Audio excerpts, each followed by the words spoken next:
డీసెంట్గా నెల రోజుల కింద మా పెద్ద మనమని మీరు చూసిండే గారు అక్కడ సికింద్రాబాద్లో అతను ఇక్కడ జవహర్ నగర్ ఆర్కేలా అదేమో అంటారంట చెరువులో పడేసిరయ్య గారు. మొన్ననే ఇంటర్ సెకండ్ ఇయర్ కూడా పాస్ అయ్యిండు. 18 ఏళ్ళు వచ్చినాయి. అదేమ్మా మీ ఇంట్లో నేను చూసినప్పుడు నాకు మీ ఇంట్లో కొన్ని ఒక చేతబడి శక్తి మీ ఇంట్లో సంచారం చేయడం చూస్తున్నాను.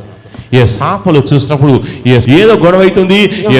తర్వాత ఈ చేతబడి దురాత్మలు ఏంటంటే కొన్నాళ్ళ నుంచి మీ కుటుంబంలో ఒక చావును కలిగించాలి, చంపాలి అని ప్రయత్నం చేయడం చూస్తున్నాను. దాంట్లో భాగంగానే మీ బాబు మీద దాడి జరగడం నేను చూస్తున్నాను. మీ బాబు మీద దాడి జరిగింది. నెక్స్ట్ ఆపలు చూసినప్పుడు ఇంకొక అటాక్ కూడా చూస్తున్నాను.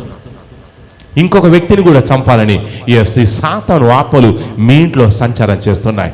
మనమల్ని తీసుకుపోయిన దావత్ కని అక్కడ రెండో ఆమె కలిసింది మా యారాలు. అతను మాట్లాడలే, అమ్మమ్మ అనలే, నీ పని చేస్తా అన్నది. నీ పని చేస్తా, మీ సంగతి చూస్తా అని చెప్పింది. సో వాళ్ళు ఏం చేశారంటే మీ మీద మీ కుటుంబం మీద వాళ్ళు ఏంటంటే గతంలో చేతబడి చేయడం నేను చూస్తున్నాను.